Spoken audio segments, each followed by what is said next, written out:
오늘 함께 보실 하나님의 말씀은 빌립보서 3장 1절에서 2절 말씀입니다. 말씀을 나누기 전 먼저 카리스를 준비해 주시기 바랍니다.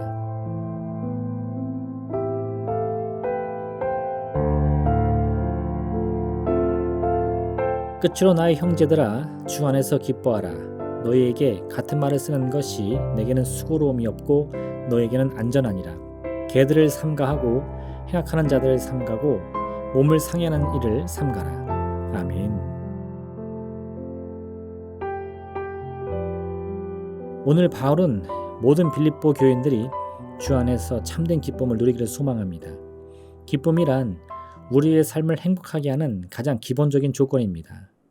기쁨이 사라지면 아무리 좋은 일을 많이 하고 세상 사람들에게 유익을 준다고 하더라도 우리 자신에게는 아무런 의미가 없습니다. 우리가 하나님 앞에서 참으로 우리 자신을 내어줄지라도 기꺼이 할 수 있는 이유는 그러한 우리의 선택과 행함에 큰 기쁨이 있기 때문인 것입니다. 그런데 우리의 삶에서 기쁨을 누리는 방식은 크게 두 가지가 있습니다. 첫 번째는 우리의 말초적인 신경을 자극하여 얻는 기쁨입니다. 이런 기쁨을 우리는 쾌락이라고 부릅니다. 우리 마음과 감정이 자극을 받고 뭔가 만족을 느끼면서 누리는 감정을 의미합니다. 가장 기본적인 쾌락은 식욕을 채우는 것입니다.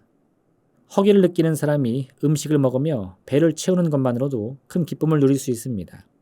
더 나아가 자기 입맛에 맞는 맛있는 음식을 먹는다면 단순히 허기를 면하는 것 이상의 더 큰 기쁨을 누릴 수도 있습니다.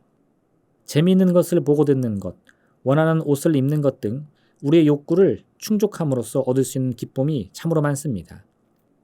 두 번째 방법은 내 욕구가 아니라 삶의 참된 의미와 가치를 발견함으로써 얻는 기쁨입니다. 가장 대표적인 것이 바로 스스로 크고 작은 희생을 하면서도 옳다고 여기는 일을 행하는 것입니다. 어린 자녀를 돌보는 부모는 늘 여러 가지 모양의 헌신을 해야만 합니다. 하지만 참된 부모는 그 헌신을 자체로 기쁨으로 여깁니다. 또한 사회적으로 위대한 업적을 남기거나 자신의 삶과 생명까지도 희생하며 세상에 유익을 끼치는 사람들 역시 단순히 자신의 욕구 충족보다는 삶의 참된 의미와 가치를 발견함으로써 기쁨을 누리는 사람들입니다. 근데 여기서 한 가지 주목해야 할 점이 있습니다. 삶의 기쁨을 누리는 이 두 가지 방식은 서로 그 모양이나 목적이 너무 다르기 때문에 서로 양립할 수가 없다는 점입니다. 자신의 감정과 욕구를 채우는 와중에 삶의 참된 의미와 가치를 함께 발견하기는 어렵습니다. 여기서 말하는 삶의 의미와 가치란 단순히 내 마음과 감정이 어떠한가를 살피는 것이 아니기 때문입니다. 내 자신이 스스로의 삶에 어떤 의미와 가치를 부여하는지도 중요하지만 동시에 나를 바라보는 대다수의 사람들이 나의 선택과 행복을 어떻게 평가하느냐 하는 것에서도 상당히 영향을 받기 때문입니다.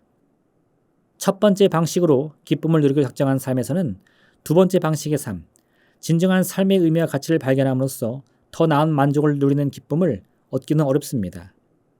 또한 반대로 두 번째 방식으로 기쁨을 누리는 사람들은 그 자체로 이미 삶의 진정한 만족을 얻었기 때문에 단순히 식욕이나 무력을 체험으로써 기쁨을 누리는 첫 번째 방식의 삶으로 되돌아가려고 하지 않을 것입니다. 이처럼 어느 한쪽으로 기쁨을 누리는 사람들은 결코 다른 방식의 기쁨을 누리려 하지 않습니다. 그래서 바울은 우리를 향해 삶의 기쁨을 누리되 진정한 기쁨을 누리기 위해서 주 안에서 누리는 기쁨을 찾아야 한다고 말하고 있는 것입니다. 주 안에서 누리는 기쁨이 무엇입니까?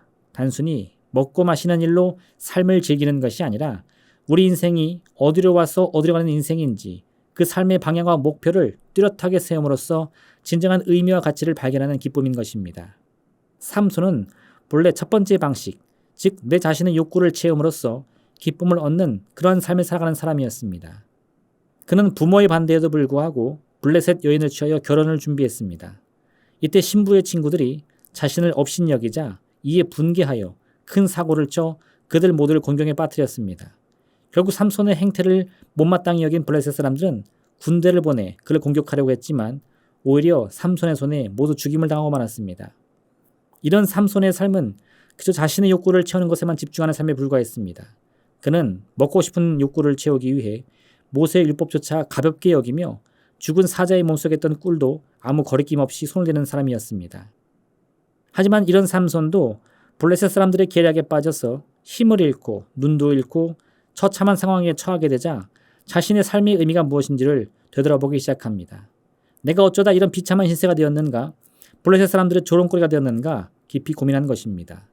그리고 그가 내린 결론은 힘이 있다고 자랑하거나 반대로 힘을 잃었다고 해서 낙심하고 포기할 것이 아니라 자신의 삶이 어디로 와서 어디로 가야 하는 삶인지를 분명히 살펴보고 그 섭리를 따라야 한다는 것이었습니다. 삼손은 자신의 삶의 참된 의미와 가치를 발견하고는 그 마지막 힘을 다하여 자신에게 주어진 사명을 완수한 것입니다. 우리 인생에서 참된 기쁨을 누리기 원한다면 그저 우리의 욕구와 욕망을 채우는 것만으로는 부족합니다. 남을 미워하거나 남의 것을 빼앗아서라도 내 욕심을 채운다 할지라도 우리가 누리는 기쁨은 그저 말초적인 만족에 불과할 것입니다. 문제는 이런 첫 번째 방식의 기쁨은 그 만족이 금세 사라지고 다음번에는 똑같은 방식으로는 절대로 같은 수준의 만족을 누리지 못한다는 점에 있습니다. 그래서 많은 이들이 이런 욕구 충족을 통한 기쁨을 누리기 위해서 점점 더 강한 자극을 찾게 되는 것입니다. 그렇게 더 강하고 더 자극적인 욕구 충족을 원하다가 결국은 스스로의 삶과 생명을 해하는 일까지 서슴없이 손드는 어리석음을 범하는 것입니다. 주 안에서 기뻐함으로 우리는 인생의 진정한 만족을 누릴 수 있습니다.